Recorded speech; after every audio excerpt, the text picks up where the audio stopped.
क्या धर्मात्मा नौजवान राजनीति नहीं कर सकता था? क्या राजा निषाद एक धर्मात्मा के परिवार की मदद नहीं कर सकता था? आज पता चल रहा राजा निषाद को उठा लिया गया। संजय निषाद याद रखना, आप राजा निषाद को जेल भेज सकते हो। अगर आपकी हैसियत और हिम्मत है, मैं इस परिवार के साथ खड़ा था, खड़ा हूं, खड़ा रहूंगा। संजय निषाद आप हत्यारे थे, हत्यारे हो और हत्यारे रहोगे।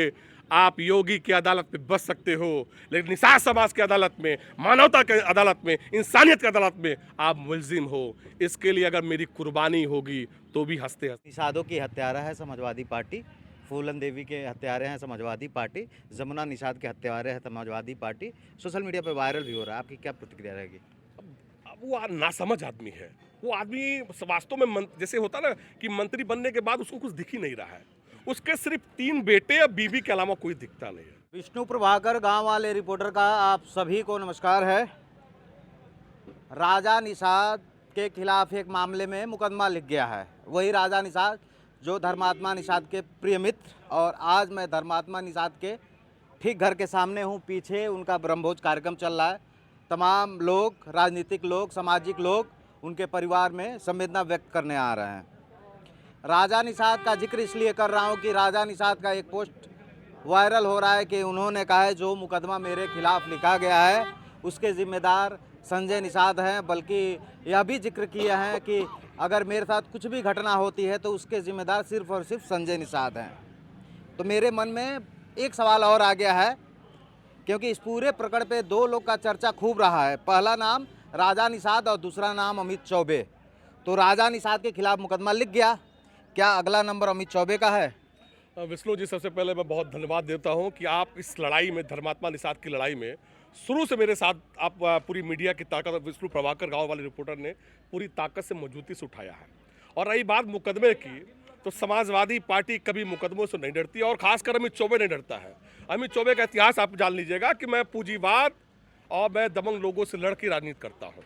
और रही बात मुकदमे की, तो मुकदमा बहुत छोटी चीज़ है। मैं संजय निषाद को खुली चुनौती देता हूँ कि जितना मुकदमा लादना लाद लेना, लेकिन न्याय के लिए, अन्याय के लिए हमेशा समाजवादी पार्टी लड़ी है और अमित चौबे लड़ा है। और रही बात राजा निषाद की, अब सोचो कितना बुज़दिल आदमी है कि आज 14 दिन हो गया, मृतक 4 नाम लेके मरता है, मृतक का परिवार चिल्ला चिल्ला के कहता है। और इसमें निर्लज्ज लोग हैं।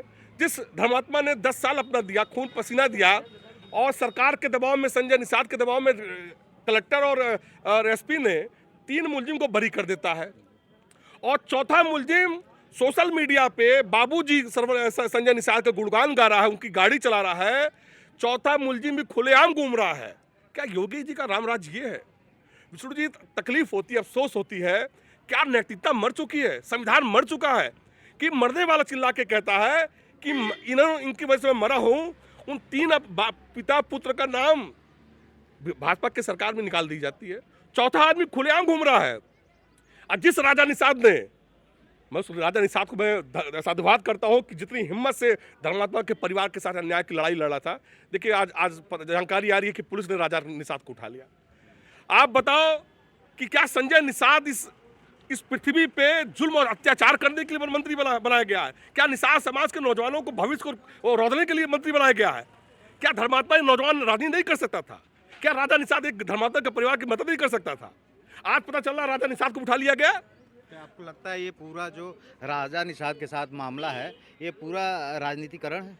निश्चित रूप से। मैं बता दूं आपसे, जिस तरीके से अखिलेश निषाद की मौत के बाद निषाद पार्टी और संजय निषाद का उदय हुआ था, लेकिन धर्मात्मा निषाद की मौत के बाद संजय निषाद की नाव डूब जाएगी, उनके लंका में आग लग जाएगी। क्योंकि निषाद समाज खासकर जिस तरीके से नौजवानों को उत्पीड़न कर रहे हैं, जो आदमी 10 साल 15 साल दिया हो, अपना खून पसीना दिया हो, निषाद समाज का नौजवान, दलित, पिछड़ा, संजय निषाद किसके लिए खड़े हैं? आज राजा निषाद को उठा लिया गया। मेरा सवाल है योगी जी, जरा से भी नैतिकता बची हो, जरा सा भी आपके मन में बाबा साहब का संविधान का सम्मान हो, तो न्याय संगत कार्रवाई करिए। और संजय निषाद कह रहे हैं कि मेरी सीबीआई जांच हो। अरे जांच उसकी होती जो मुलजिम होता है। जब आपने मुलजिम से ही बरी अपने आप को कर लिया तो जांच किसकी होगी? आज सोचिए, इस दुख की घड़ी में समाजवादी पार्टी के सरदे नेता अखिलेश यादव जी ने इस पीड़ित परिवार को 2 लाख का चेक दिया। संजय निषाद जी, वो आपका कार्यकर्ता था, आपके लिए लड़ा है, आपके लिए पसीना बहाया है, आपकी नैतिकता क्यों मर गई है? आप भगवान हो, सनम मल्ला हो, फिशरमैन कहते हो अपने आप को। लेकिन कहाँ आपकी मानवता है? अरे संजय निषाद, आप भी एक बाप के बेटे हो, किसी माँ के बेटे हो। इस घर का चिराग बुझा है, इस घर का दीपक बुझा है, लेकिन याद रखना, इस धर्मात्मा निषाद की मौत आखिरी कील होगी। संजय निषाद, आपका घमंड टूटेगा। रावण का घमंड टूटा था, संजय निषाद आपका टूटेगा। और निषाद समाज का बच्चा बच्चा ये कमर कस चुका है कि ये निषादों का भगवान नहीं है। निषादों ने भोजन भरी थाली दी थी, अपना खून पसीना बकरी बेच के सब कुछ दे के संजय निषाद को मंत्री बनाया था। इसलिए मंत्री नहीं बनाया था कि तुम निषादों को बुलडोजर से रो दोगे। क्या गरीब परिवार का सपना नहीं हो सकता? उसकी मंशा नहीं हो सकती? उसकी भावनाएं नहीं है? आज धर्मात्मा का क्या कसूर था? उसका कसूर सिर्फ यही था कि आप अखिलेश निषाद के परिवार को टिकट दो, विधायक बनाओ।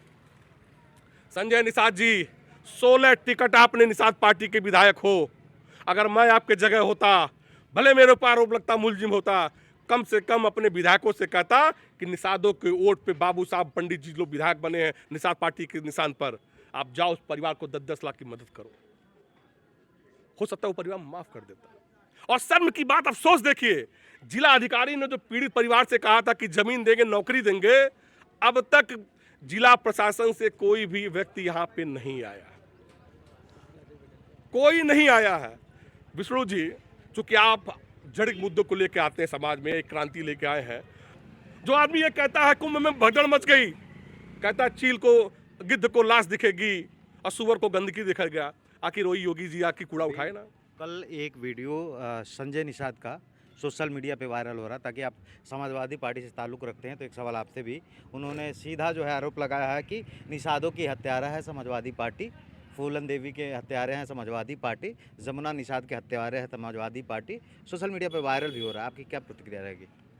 अब वो नासमझ आदमी है। वो आदमी वास्तव में जैसे होता ना कि मंत्री बनने के बाद उसको कुछ दिख ही नहीं रहा है। उसके सिर्फ 3 बेटे और बीवी के अलावा कोई दिखता नहीं है। अरे जिस फूलन देवी का नाम ले रहे हैं, उस फूलन देवी को श्रद्धेय नेताजी ने चंबल की बीहड़ से निकालकर लोकसभा के सदन में भेजने का काम किया था। ये निर्लज्ज आदमी क्या बात करेगा? जिस फूलन देवी के हत्यारों को, आज बीजेपी का स्टार प्रचारक है, फूलन देवी के हत्यारों को संजय निषाद टिकट देकर विधायक बनाने का। और रही बात जमुना निषाद जी की, अरे जमुना निषाद जी चूंकि काल के मुंह में समा गए, आज जब श्रद्धेय जमुना निषाद जी होते हैं तो संजय निषाद आपको नामो निशान नहीं होता। आप झोला छाप डॉक्टर हैं, आप कोई डॉक्टर नहीं हो, आप झोला छाप हो। और वही मानसिकता आज आपकी है, क्योंकि उस झोले में दवाई नहीं है, उस झोले में निषाद परिवार का खून और पसीना और पैसा लेके आज मंत्री बनने का काम कर रहा हूँ। एक सवाल अमित जी, ताकि इस इंटरव्यू को मैं राजनीति नहीं बनाना चाहता हूँ। मुझे लगता है कि पिछले 15 दिन से मैं भी आपको इस परिवार में देख रहा हूँ। आपने धर्मात्मा की बिटिया का पढ़ाई का भी खर्चा जिम्मा उठाया है। आज तमाम लोगों की भीड़ है। मुझे लगता है ये भीड़ अब आगे नहीं दिखाई देगी। धर्मात्मा की माँ जब उसका फ़ोटो देख रही थी तो ऐसे बुला रही थी जैसे कि वो फ़ोटो से निकलकर बाहर आ जाएगा अपनी माँ से मिलने के लिए।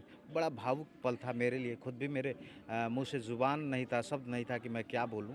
आखिर एक माँ को क्या जवाब दिया जाए, जिसने सपना ही देखा था कि मेरे बुढ़ापे का लाठी बनेगा मेरा बेटा, इस क्षेत्र का नाम करेगा। उसका सपना था, लेकिन वो सारे सपने टूट गए। इसके बावजूद भी देखिए, एक युवा लड़ रहा था और वो समाज में कुछ करना चाहता था। आप भी युवा हैं, इस तरीके से घटनाएं होती हैं जिस तरीके की सोशल मीडिया पे जो धर्मात्मा मौत के पहले लिखा था, अगर ये बारी बातें सच होती हैं तो कहीं ना कहीं ये तो बहुत दुखद है।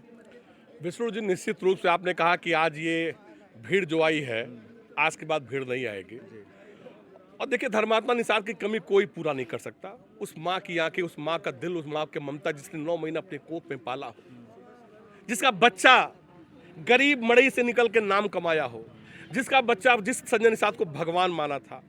देखिए, कोई और हत्या करता, कोई और हत्या का जिम्मेदार होता, शायद उस माँ को इतना तकलीफ नहीं होता।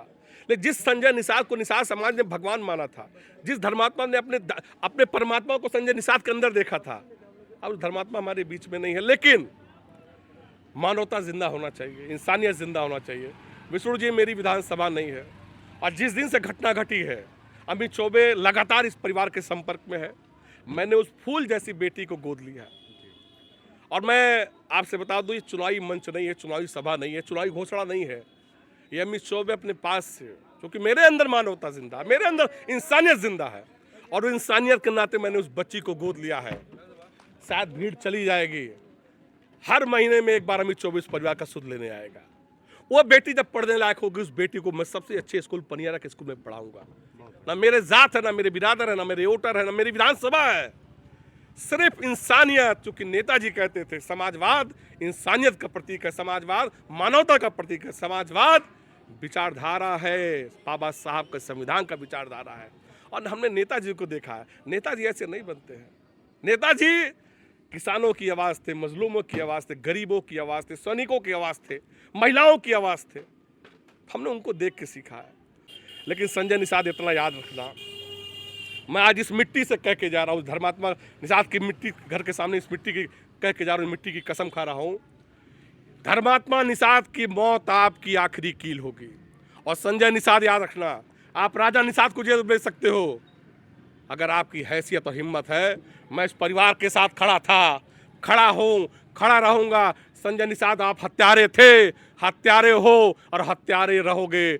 आप योगी की अदालत में बच सकते हो, लेकिन निषाद समाज की अदालत में, मानवता की अदालत में, इंसानियत की अदालत में आप मुलजिम हो। इसके लिए अगर मेरी कुर्बानी होगी तो भी हंसते हंसते हम, ये देश भगत सिंह का है, चंद्रशेखर आज़ाद का है। 16 साल में अपने गले में फांसी लगा लिए। 16 साल का लड़का आज पिक्चर देखने जाता है, यूट्यूब बनाता है। आगे वो भगत सिंह भी सोचे होते अपने परिवार के, अपने बच्चों के लिए, तो शायद आज भगत सिंह कई रियासत के मालिक होते, चंद्रशेखर रियासत के मालिक होते। लेकिन अन्याय के खिलाफ लड़ता हूँ, लड़ता रहूंगा। और संजय निषाद जी, फिर मैं आपसे कह रहा हूँ, धर्मात्मा तो वापस नहीं आ सकता है, लेकिन इतना याद रखना, संजय निषाद समाज के दिल दिमाग में बस गया है कि ये सन ऑफ मल्ला नहीं है, ये वो गिद्ध है कि अपने ही लोगों के लाश को खाने का काम करता है। और उस बच्ची का क्या कसूर था? संजय निषाद कितनी मानवता है। आप बच्चों को, अपने नाती को फोटो अभी लेके गोद में घूमते हो, अच्छे अच्छे कपड़े पहनाते हो। अरे संजय निषाद, उस बच्ची का चेहरा तो देख लो यार। मेरे बच्ची का कसूर क्या था? अमित चौबे, आपने जैसा कहा है कि इस परिवार का हाल लेने मैं हर महीने आऊँगा, और उस बेटी की पढ़ाई का जिम्मा आपने लिया। मैं आपसे कह रहा हूँ, ये चुनावी मंच नहीं है विष्णु जी। बहुत संजय निषाद के लोग हमको आरोप लगा रहे हैं कि ये राजनीति करने गए हैं। अरे मेरी विधानसभा नहीं, मुझे यहाँ से नहीं लड़ना है। हाँ, एक मैं सवाल तो भूल ही गया था। संजय निषाद का एक बयान हो रहा था कि कुछ लोग घड़ियाली आंसू बहाने जा रहा है, वो आप जैसे लोगों पे ऊपर आरोप लगाए। अरे संजय निषाद, अगर अमित चौबे घड़ियाली आंसू बहा रहा है तो तुम किस घड़ियाल से कम हो? तुमने तो जिंदा लाश खा लिया, तुमने अखिलेश निषाद को खा लिया, तुमने धर्मात्मा निषाद को खा लिया। अरे मानवता जिंदा रखो, 1000 करोड़ के मालिक हो, 1000 करोड़ के मालिक हो। इस परिवार को चाहते हाथों हाथ ले लेते। आपके 16 विधायक है, 10-10 लाख दिलवा देते, आवास दिला देते, उस बच्ची को गोद ले लेते, तो अमित चौबे नहीं आता। धर्मात्मा निषाद अमित चौबे के लिए नहीं 10 साल दिया है, समाजवादी पार्टी के लिए 10 साल नहीं दिया है। वो संजय निषाद को भगवान माना था। संजय निषाद के मन में धर्मात्मा और परमात्मा को खोजने निकला था। आज जो धर्मात्मा परमात्मा खोजने निकला था, वो धर्मात्मा आज पंचतत्व में विलीन होकर 14 दिन हो गया। तो धर्मात्मा निषाद के घर पे हैं। अमित चौबे का जिक्र इसलिए बनता है कि इस पूरे मामले पे अमित चौबे और राजा निषाद की चर्चा खूब हुई है, और अमित चौबे खूब बेबाकी से अपनी बात को रखते हैं। अमित चौबे ने अंजलि की बिटिया को गोद भी लिया है, और ये भी कहें कि तमाम लोग तो अभी घर में नहीं आएंगे, लेकिन हर महीने इस घर के लोगों का, परिवार के लोगों का हाल चाल जानने के लिए मैं आता रहूँगा। लेकिन धर्मात्मा निषाद की मौत, दुख है कि एक युवा जीवन को समझ नहीं पाया। इस तरीके से जीवन को नहीं छोड़ के जाना चाहिए, लेकिन अब किस तरीके से प्रशासन न्याय दिलाता है, ताकि परिवार वालों का आरोप अभी भी है कि 3 नाम क्यों निकाले गए।